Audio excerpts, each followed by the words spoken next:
Princess Selara Velkoth stood before the tall mirror in her chamber and felt nothing but shame. Today she would marry a human. A human. The very thought made her stomach turn.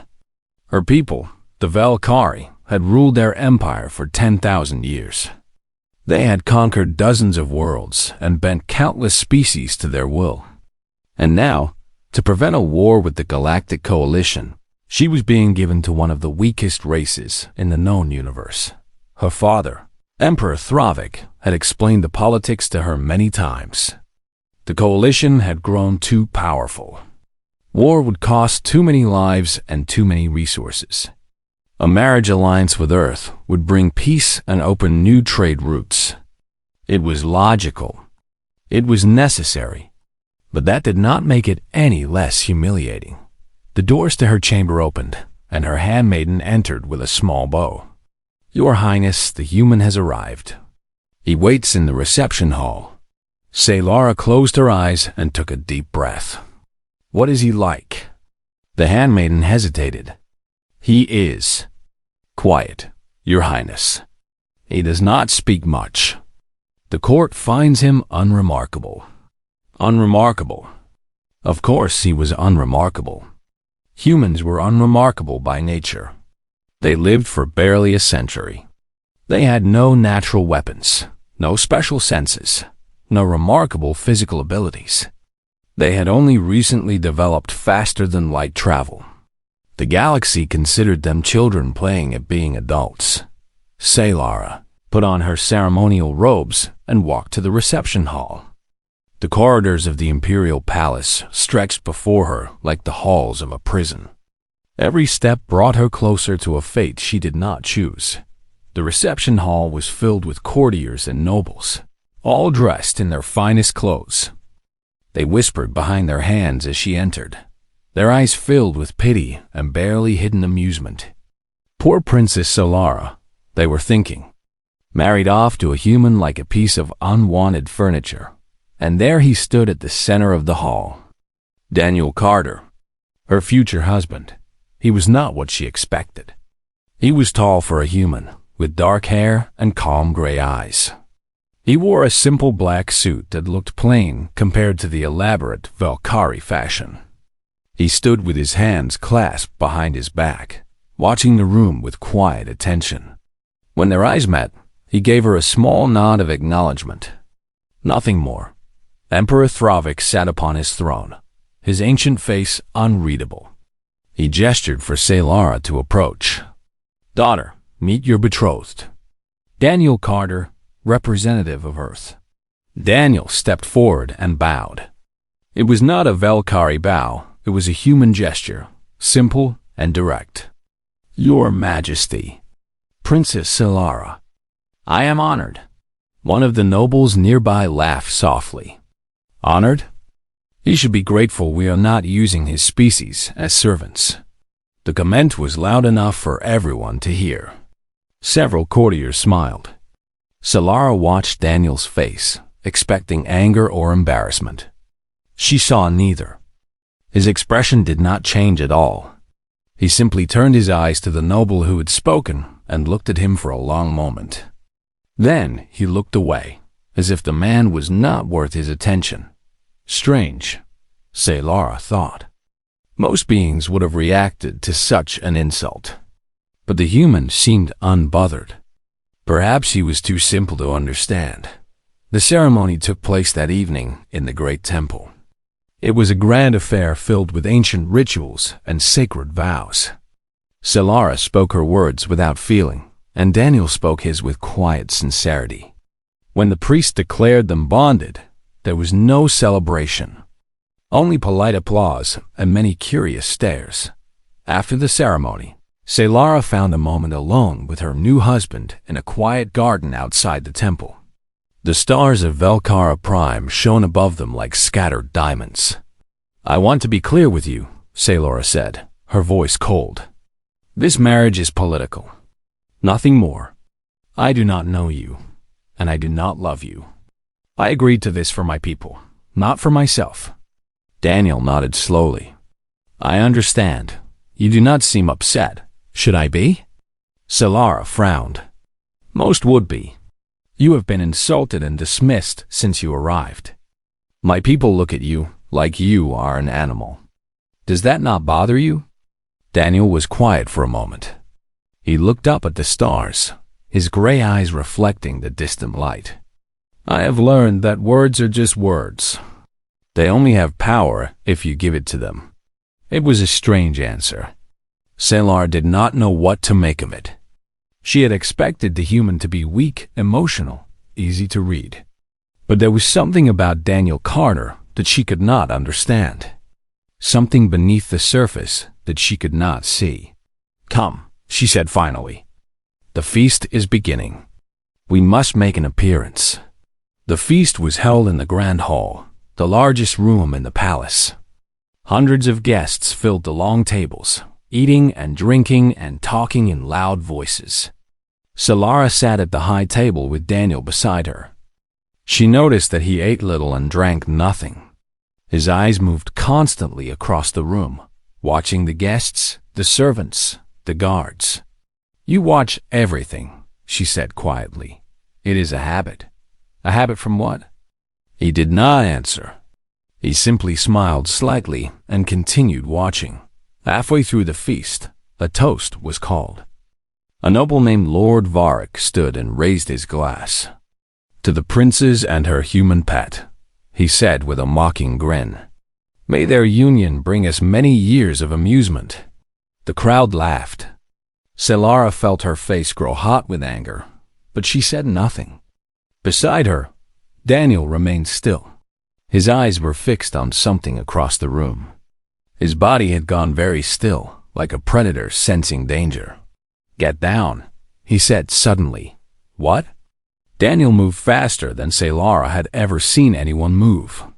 He grabbed her arm and pulled her from her chair, just as a bolt of plasma shot through the air where a head had been. The crowd screamed.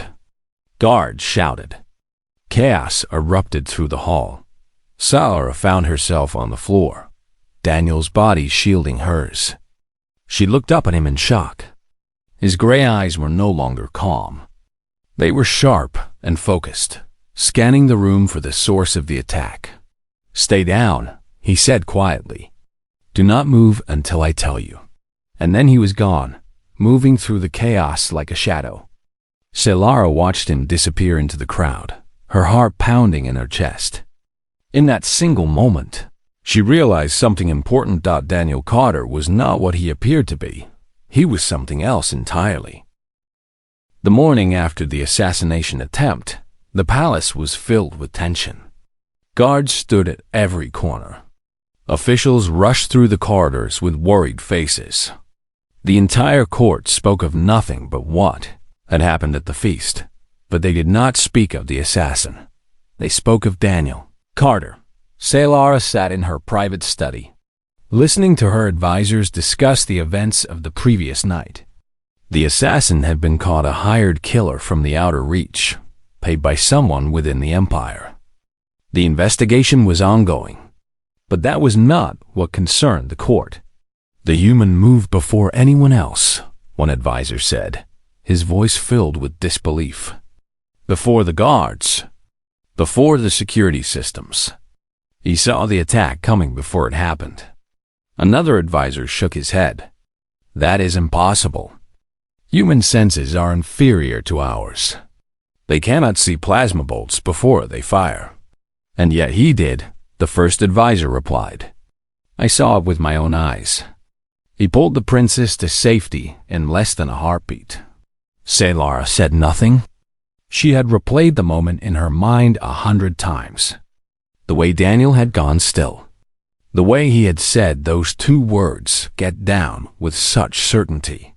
The way he had moved with a speed that should not have been possible for any species, let alone a human. After the meeting, Solara went to find Daniel. She found him in the garden where they had spoken the night before. He stood among the flowers, looking at them with quiet interest. His suit from the previous night had been replaced with simple clothes, and he showed no sign of the chaos he had faced. You saved my life, Solara said. Daniel turned to look at her. I did what was necessary. How did you know? How did you see the attack coming? I noticed a servant who did not belong. His movements were wrong. His eyes were not looking where a servant should look. When he reached for something under his coat, I knew. Saylara stared at him. You noticed all of that? In a room full of hundreds of people? Yes, that is not possible. Daniel smiled slightly. And yet here we are. Before Saylara could respond, a group of soldiers entered the garden.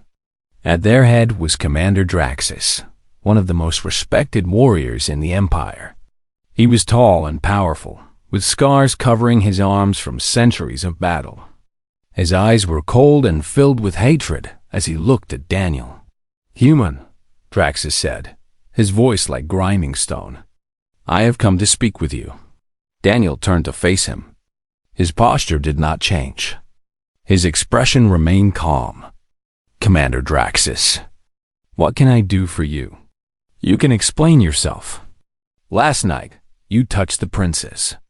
You put your hands on her without permission. In our culture, that is a crime punishable by death. Saylara stepped forward. He saved my life, Commander. I will not punish him for that. Draxus ignored her. I do not care what he did. He is a human. A weak, short-lived creature who has no right to touch Valkyrie royalty. I demand satisfaction. Daniel tilted his head slightly. You are challenging me to a duel? I am. Unless you are too much of a coward to accept. The soldiers behind Draxus smiled. Everyone knew the commander's reputation.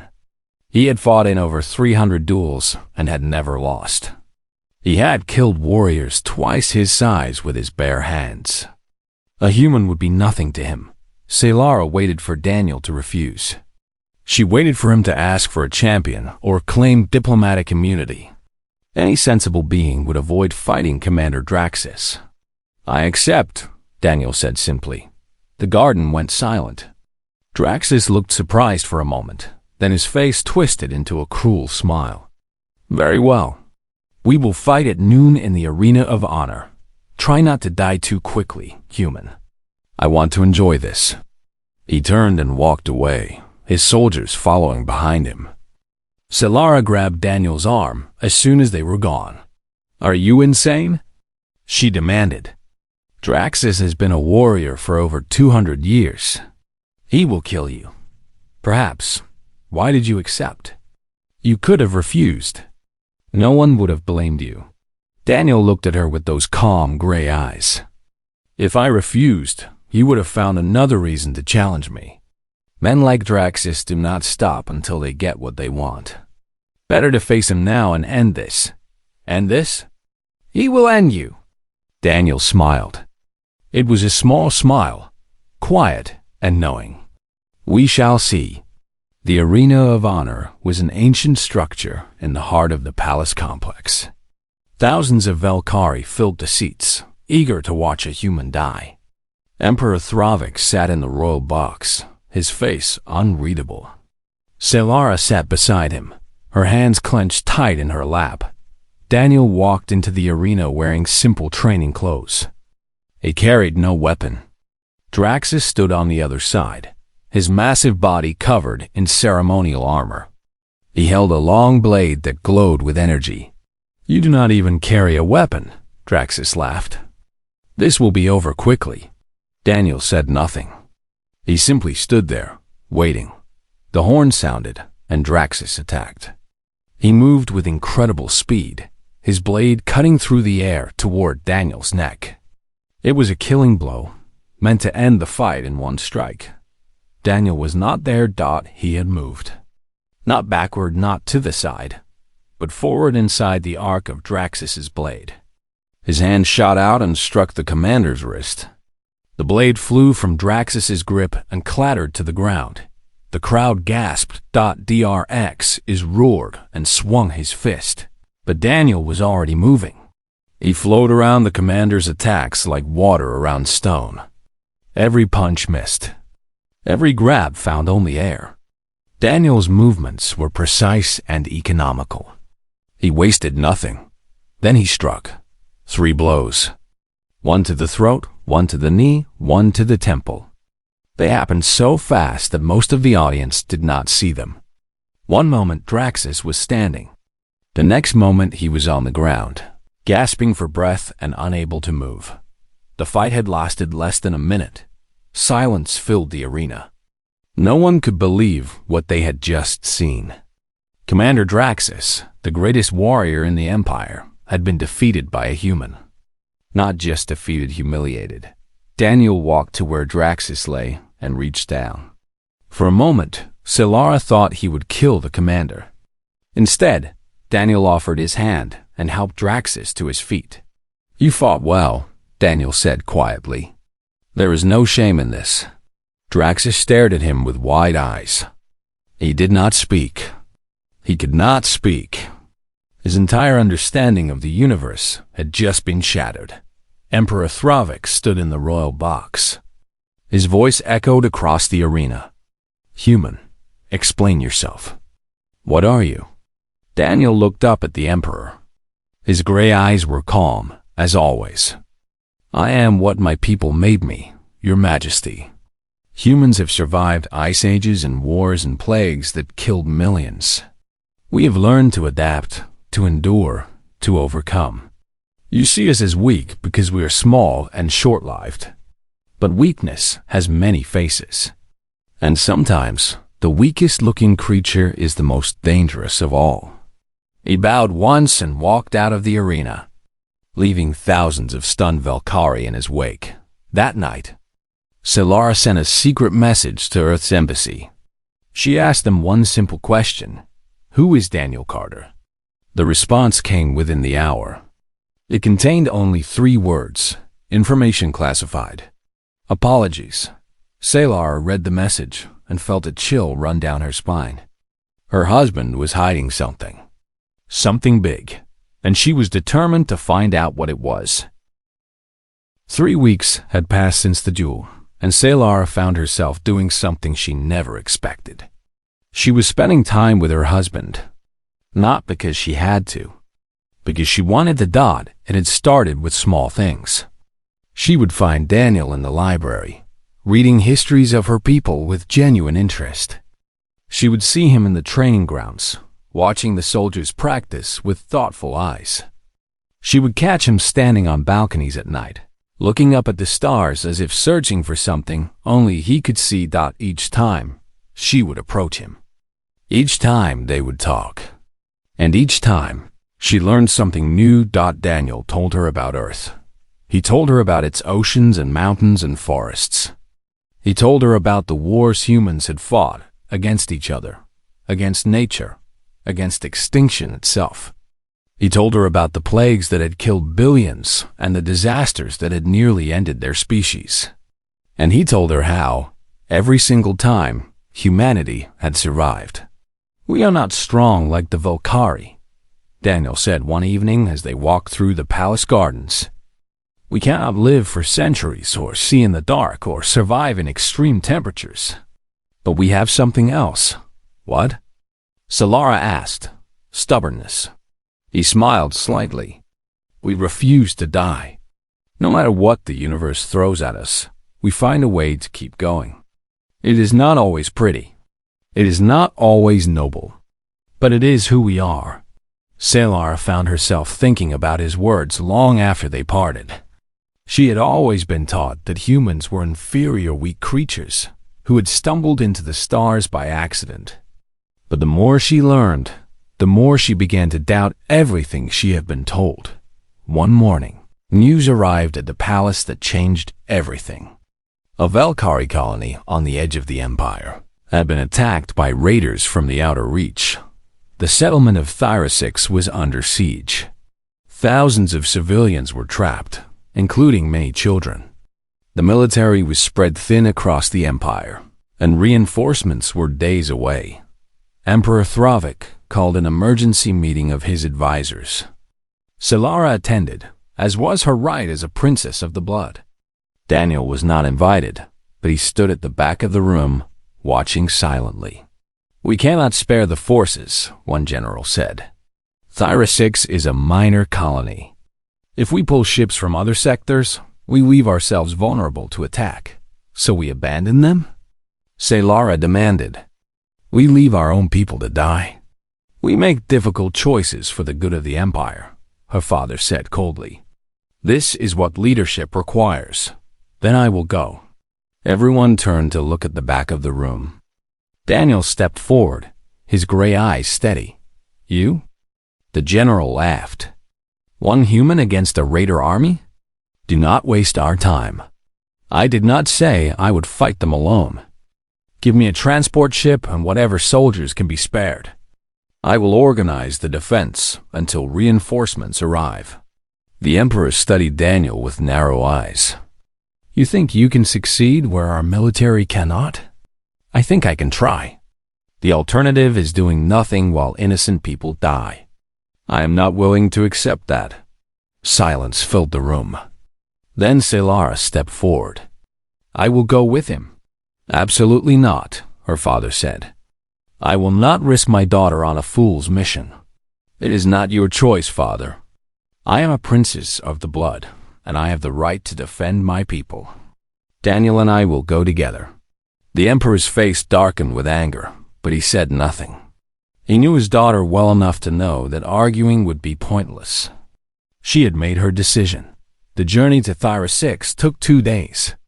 Selara spent most of that time with Daniel, planning their approach. She was surprised by how much he knew about military tactics. He spoke of formations and supply lines and defensive positions as if he had been studying warfare his entire life. Where did you learn all of this? She asked. Humans have been fighting wars since before we could write, Daniel said. We have thousands of years of military history to draw from. Every mistake, every victory, every lesson, it is all recorded and studied. I simply paid attention. When they arrived at Thyra 6, the situation was worse than reported. The colony's main city was surrounded by raider forces. The defenders were scattered and disorganized.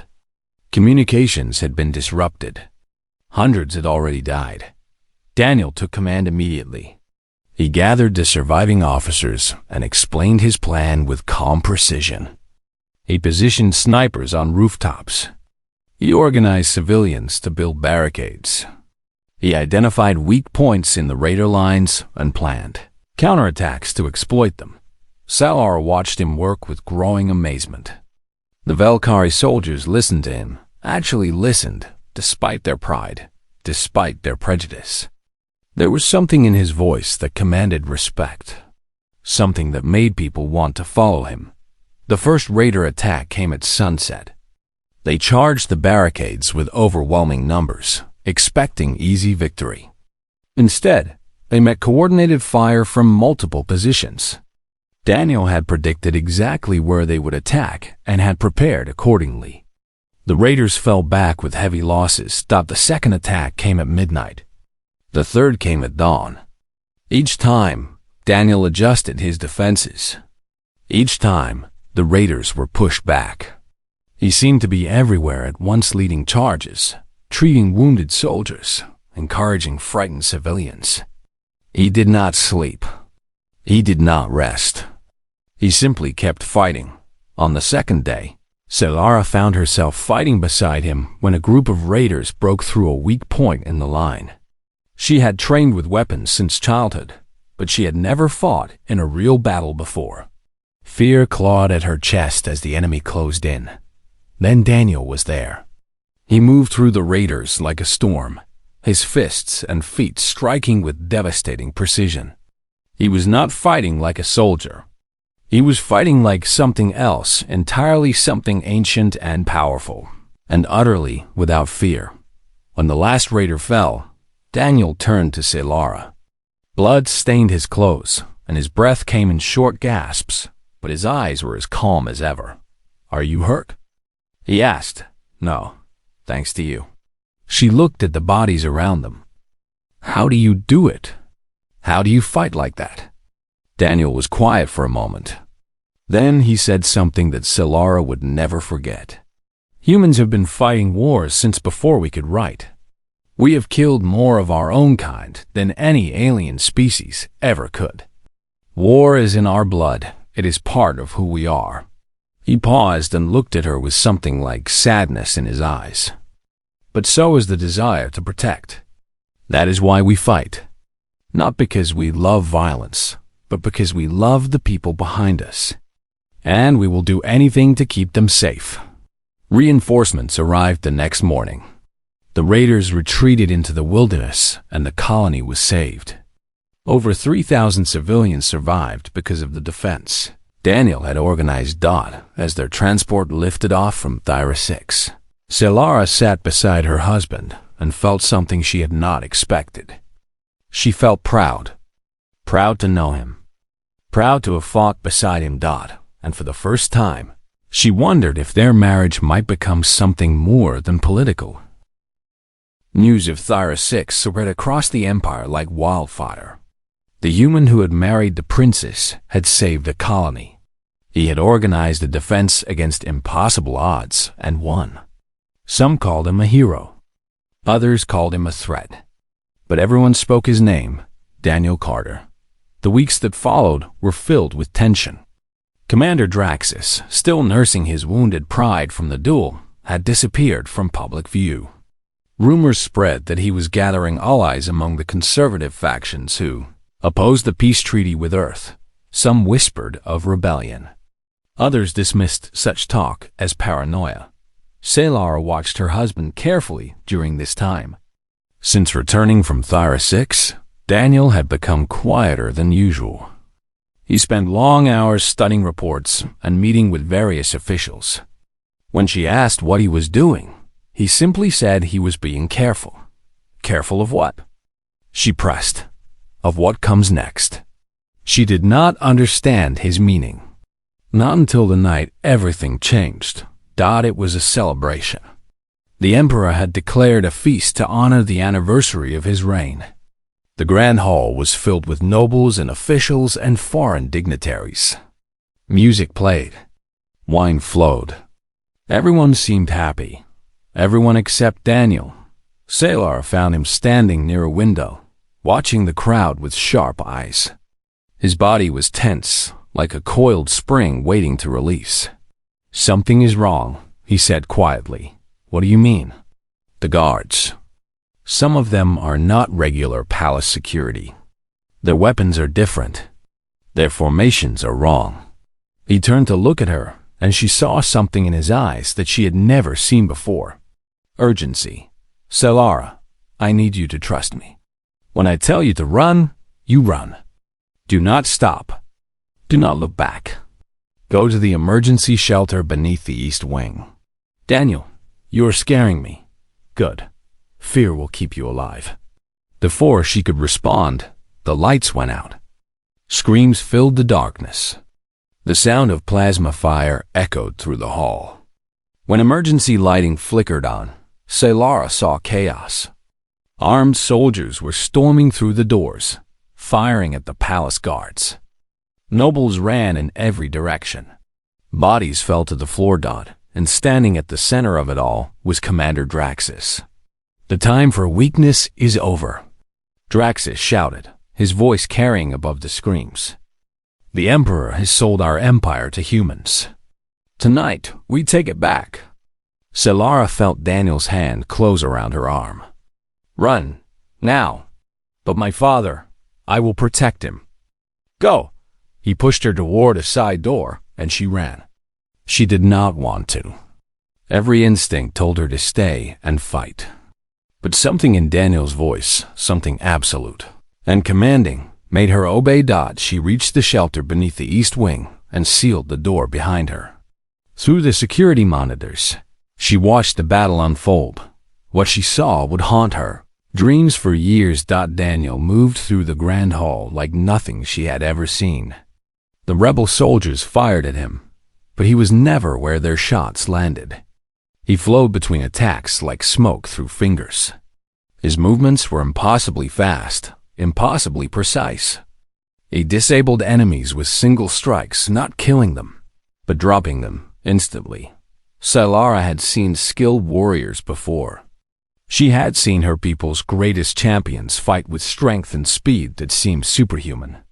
But Daniel was something else entirely. He was not fighting like a Valkyrie. He was not fighting like any species she knew. He was fighting like a predator, playing with prey. 3 soldiers attacked him at once. He took them down in 2 seconds. A sniper aimed at him from a balcony. Daniel threw a knife without looking and hit the sniper's weapon, destroying it. Commander Draxus himself charged at Daniel with a roaring battle cry. Daniel stepped aside, struck 3 precise points on the commander's body, and Draxus collapsed like a puppet with cut strings. Within minutes, the rebellion was over. The surviving rebels were subdued. Emperor Thravik was safe. And Daniel Carter stood in the center of the Grand Hall, surrounded by fallen enemies. Without a single scratch on his body, the Emperor approached him slowly, his ancient face filled with something Saylara had never seen before. Fear. What are you? Thravik demanded. Daniel was silent for a moment. Then he spoke, and his words changed everything. Among my people, there is a program. It is very old and very secret. We call ourselves Guardians. He paused, choosing his words carefully. For generations, certain humans have been selected and trained since birth. Our senses have been sharpened through techniques developed over centuries. Our reflexes have been enhanced through years of conditioning. Our minds have been trained to process information faster than normal humans can imagine. The Emperor stared at him. You are saying humans created super soldiers? No, we created protectors. There are only 12 of us in the entire galaxy. We do not fight wars. We do not conquer worlds. We exist for one purpose, only to protect humanity's interests and ensure our survival. Daniel looked at the fallen rebels around him. When Earth agreed to this marriage alliance, they sent me to ensure the peace treaty would hold. I was supposed to remain hidden. I was supposed to be just another human diplomat. Then why reveal yourself now? Because Saylara was in danger. Daniel's voice softened. Because protecting her mattered more to me than protecting my secret. Saylara watched through the monitor, her heart pounding. He had revealed himself, revealed the most closely guarded secret of his species, because of her. Because she was in danger. She felt tears forming in her eyes, though she could not say exactly why. The Emperor was quiet for a long moment. Then he asked the question that everyone in the hall was thinking. Why? Why did humanity hide this power? You could have used it to gain influence, to demand respect, to build an empire of your own. Daniel smiled. It was a sad smile, filled with the weight of history. Because power revealed is power lost. The moment the galaxy knew what we were capable of, everyone would see us as a threat. They would unite against us. They would try to destroy us before we could become dangerous. He shook his head. Humans learned long ago that the greatest strength is the one your enemy never sees coming. We survive by being underestimated. We win by making others think we have already lost. The Grand Hall was silent. Thousands of years of Valkyrie history, and they had never encountered anything like this. A species that chose to appear weak. A species that hid its strength behind a mask of fragility. A species that played a game so long and so patient that no one even knew they were playing. Emperor, Thravik looked at Daniel with new eyes. The fear was still there, but it was mixed with something else now. Respect. You are a dangerous people, the Emperor said quietly. Daniel nodded. Yes, we are. But we are also a people who want peace. We did not come to your empire to conquer or to control. We came to build something better. That is why I am here. That is why I married your daughter. He looked toward the security camera, almost as if he knew Saylara was watching. And that is why I will spend the rest of my life protecting her, no matter what it costs. Saylara pressed her hand against the monitor screen, wishing she could reach through it and touch him. Her husband. her protector, her human. The days after the failed coup were filled with change. Commander Draxus and his followers were imprisoned. The rebel factions were dismantled. And across the Empire, the Valkyrie people struggled to understand what they had witnessed. A human had defeated their greatest warriors. A human had protected their emperor. A human had revealed that the species they had dismissed as weak and primitive was hiding strength beyond anything they had imagined. The news spread beyond the Empire's borders. Other species in the Galactic Coalition heard the stories and began asking questions. How many Guardians were there? Where were they stationed? What else were humans hiding? Earth's government released no information. They simply smiled and said nothing, which somehow made everything more terrifying. Salar found Daniel in their shared chambers one evening, standing by the window and watching the sunset. He looked tired. The fight had taken more from him than he had admitted. "You could have been killed," she said, walking to stand beside him. "Yes, you revealed your secret. Your people's secret. For me, yes." She was quiet for a moment. Then she asked the question that had been burning in her heart since the night of the coup. "Was any of it real? The marriage? The time we spent together? Or was it all just part of your mission?" Daniel turned to look at her. His gray eyes, usually so calm and unreadable, were filled with something new. Something soft and vulnerable. "It started as a mission," he admitted. "I was sent here to ensure the peace treaty would hold. To protect humanity's interests. You were part of that mission, nothing more." He paused, and his voice grew quieter. But somewhere along the way, that changed. The conversations in the garden. The nights we spent talking about our peoples. The battle at Thyra 6. You were not just an assignment anymore. You became something else.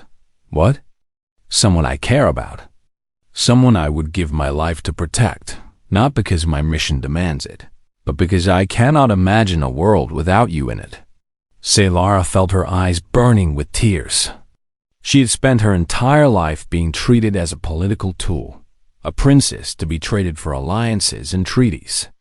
No one had ever looked at her the way Daniel was looking at her now. No one had ever made her feel like she mattered for who she was, not what she represented. "I do not understand humans," she whispered. Daniel smiled. "Neither do we, most of the time." She laughed. It was a small laugh, broken by emotion, but it was real. For the first time in her life, Salara felt like she was exactly where she was supposed to be. The next day, Emperor Thravik summoned Daniel to the throne room. Salara accompanied him, her hand in his. She would not let him face her father alone.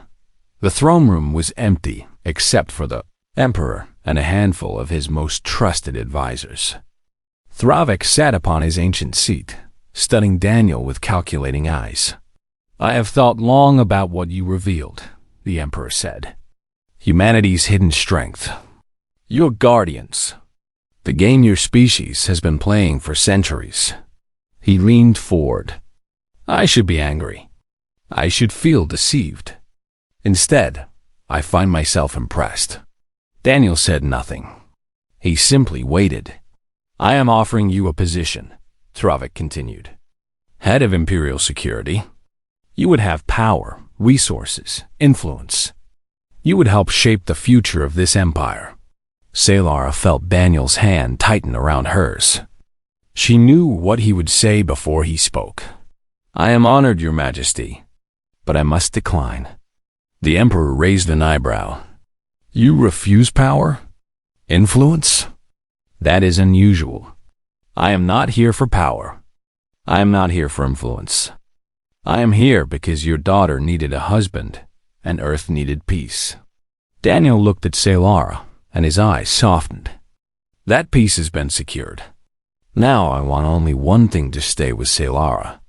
Not as a guardian, not as a diplomat, just as her husband." The throne room was silent. Then, slowly, Emperor Thravik smiled. It was a small smile, barely visible, but it was real. "Perhaps I have underestimated humans more than I realized," he said. "Very well. You may stay. But know this, my daughter means everything to me. If you ever hurt her, no secret program in the galaxy will protect you from my wrath." Daniel bowed his head. "I would expect nothing less." The formal ceremony took place 1 week later. In front of the entire Galactic Coalition, the Valkyrie Empire and Earth signed a new treaty. Not a treaty of convenience or political necessity, but a treaty of genuine alliance. Two peoples, one strangers, now bound together by respect and understanding. After the ceremony, ambassadors from dozens of species approached Daniel with questions. They wanted to know about the Guardians. They wanted to know about humanity's hidden strength. They wanted to know if humans were really as dangerous as the stories suggested. Daniel answered each question with patience and grace. He did not threaten or boast. He simply explained that humans wanted peace, that they had no desire for conquest, that they only wished to live alongside other species as equals. But everyone noticed something in his eyes, something calm and knowing. And everyone understood the unspoken message behind his words. Do not mistake our desire for peace as weakness. We are more than we appear. And if you threaten what we love, you will discover just how dangerous we can be. That night, Solara and Daniel stood together on a balcony overlooking the capital city. The stars above them shone brightly, and the sounds of celebration drifted up from the streets below. "What happens now?" Solara asked. "Now we live," Daniel replied. "We build something together. We show the galaxy that different species can find common ground. And the other Guardians? Will they reveal themselves too?" Daniel shook his head. "That is not how we work. We remain hidden until we are needed. The galaxy will wonder where we are, what we are doing, whether we are watching." He smiled slightly. "Sometimes the threat is more powerful than the action. Humanity survives by keeping others guessing." Solara leaned against him, feeling the warmth of his body against hers. "You are a strange species, we know." She laughed and looked up at the stars. Somewhere out there, across the vast darkness of space, other humans were living their lives, working and loving and fighting and dreaming. Each one carrying a spark of the same fire that burned in Daniel. The stubbornness, the resilience, the refusal to give up no matter the odds. "Promise me something," she said softly. "Anything. Promise me you will always be honest with me. No more secrets. No more hidden missions. Just you and me, facing whatever comes together." Daniel took her hand and raised it to his lips. He kissed her fingers gently, and when he spoke, his voice was filled with emotion she had never heard from him before. "I promise." Across the galaxy, in embassy halls and military academies and quiet homes on distant worlds, humans smiled knowingly. They had watched the events on Velkara Prime unfold. They had seen one of their own step into the light and reveal a fraction of what humanity could do. The universe was finally beginning to understand. Humans were not weak. They were not fragile. They were not primitive newcomers stumbling through the stars. They were survivors. They were protectors. They were patient beyond measure and fierce beyond imagination. And they were just getting started.